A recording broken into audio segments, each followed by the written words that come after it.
চ্যানেলের মাধ্যমে তিনি সেটা প্রকাশ করেছেন। তার মানে সকলের হয়ে সকল মন্ত্রণালয় পুরো রাষ্ট্র যে যন্ত্র রাষ্ট্র প্রক্রিয়া তার হয়েই তিনি করেছেন। সেটা আলাদাভাবে আমাদের করার সেরকম আমার মনে হয় কোনো অবকাশ হয়নি।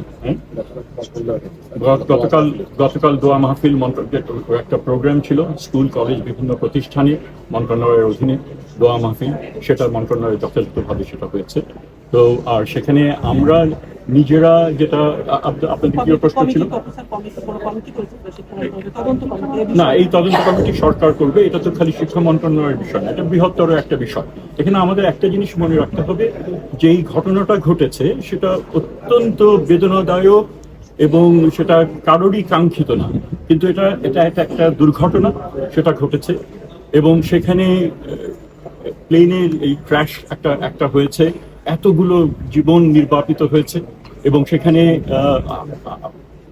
যারা অনেকেই ক্রিটিক্যাল অবস্থানে রয়েছেন। তো এইরকম একটা শোকাবহ একটা পরিবেশে আমরা আমরা আমরা ফেস করছি।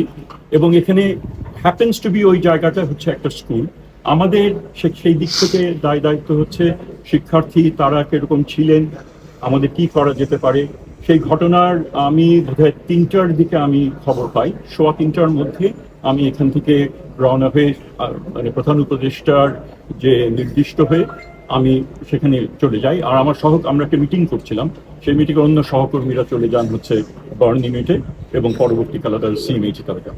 সেখানে আমি 4টা থেকে 6:30 পর্যন্ত সেখানে ছিলাম বিভিন্ন, এবং সেখানে আমি মিডিয়াতেও আমি গিয়ে সেখানে ব্রিফ আমি করেছি। আমরা তারপরে সিএমএইচে এসছি, অত্যন্ত হৃদয় নিংড়ানো সেখানে বাস্তবতা।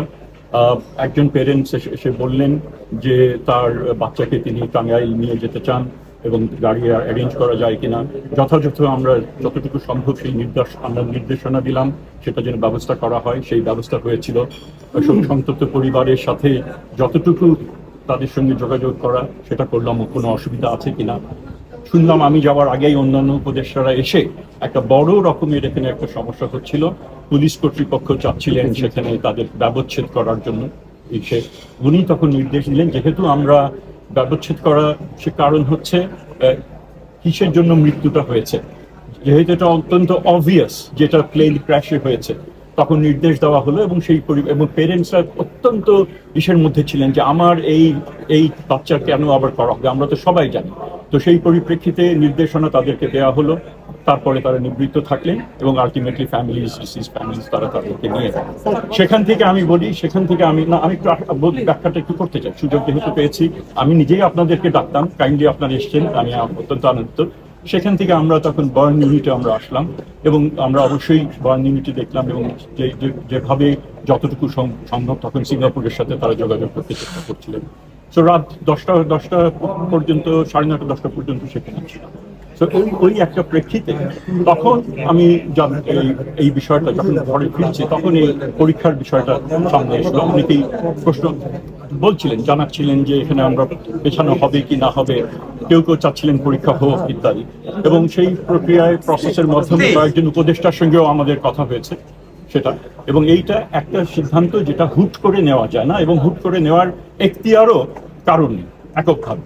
তো সেখানে সেই প্রক্রিয়া যেরকম ভাবে পরীক্ষা কন্ডাক্ট করার জন্য একটা রোল ডাউন করতে হয়, আবার পরীক্ষা যদি না হয় সেটা আবার রোল ব্যাক করার কিন্তু একটা বিষয় রয়েছে, যে প্রশ্নপত্রগুলো চলে গিয়ে থাকলে এক ধরনের বিষয় হবে, লোকাল অ্যাডমিনিস্ট্রেশনকে জানানো ইত্যাদি, সেগুলো ফিরিয়ে আনা, এই বিষয়গুলো নিশ্চিত করেই কিন্তু আমরা তখন হয়েছে সিদ্ধান্ত যখন হলো যে এটা আমরা পেছাবো, সেটা নির্দিষ্ট সময় হয়েছে এবং পরবর্তীকালে এটা জানিয়ে দেওয়া হচ্ছে। কাজেই পরীক্ষা যেটা একটা ধারণা হয়তো রয়েছে যে একক সিদ্ধান্তে অনেক আগেই দ্রুতই এটা নেওয়া যেতে পারতো, এটা বোধহয় এই ধারণাটা একেবারেই সঠিক না।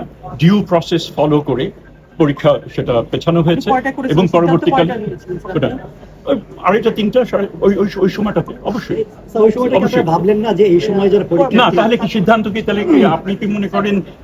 আর এই সিদ্ধান্ত গ্রহণের ক্ষেত্রে এমন বিষয় এসেছিল যে পরীক্ষা যদি আমরা যেন নেই, কারণ অনেক বাচ্চারা তারা আমরা তো সেরকম ভাবে অ্যাফেক্টেড হয়নি, আমরা চাই পরীক্ষাটা হয়ে যায়, সেটাও আমাদের বিবেচনার মধ্যে নিতে হয়েছিল। এটা এককভাবে ভাবলা। স্যার গতকালকে যারা এসেছিল তারা যেটা অভিযোগ করেছে যে পরীক্ষা শুরু থেকেই আপনার দ্বিতীয় প্রশ্নটা কি ছিল? গতকাল যে শিক্ষার্থীরা আসলো তারা হলো শিক্ষা উপদেষ্টা শিক্ষা সচিবের পদত্যাগ দাবি করেছিল। সচিব আমরা বিকেল নাগাদ দেখলাম সচিবের প্রত্যাহার করা হয়েছে। স্যার শিক্ষা উপদেষ্টার বিষয়টা আসলে না, সেটা সরকার বিবেচনা করবে। আপনি কি মনে করেন এই ঘটনার প্রেক্ষিতে আপনার দায়িত্বে থাকার আর সুযোগ আছে? আপনি কি মানে এখানে কোন রকমের এখানে আমার উপরে যে দায়িত্ব যেটা অর্পণ করা, এরকম অব্যবস্থাপনায় যেটা শেষ হলো আর শেষ করতে হবে। স্যার এই অবস্থাপনার রেগুলারই স্যার বলতে চাই এখান থেকে আসলে শিক্ষা মন্ত্রণালয় বা সরকারের লার্নিংটা কি স্যার? লার্নিং না পড়া না, এখানে আমার মনে হয় রায় আপনারাই যখন দিয়ে দিচ্ছেন আপনার, না না আমার এখানে যাওয়ার তেমন কিছুই নাই। এখানে কোনো রকমের অব্যবস্থাপনা এখানে হয়নি। আমি সেটাই বোঝাতে চেষ্টা করছি। ব্যবস্থা নির্দিষ্ট যে নিয়ম কানুন আছে, আমি আর আপনাদের অ্যানসার করতে দেন না, অ্যানসার করতে দেন না, এটা কি? ওনাকে বলতে দেন না কেন? সাংবাদিকতা করতে আসছেন।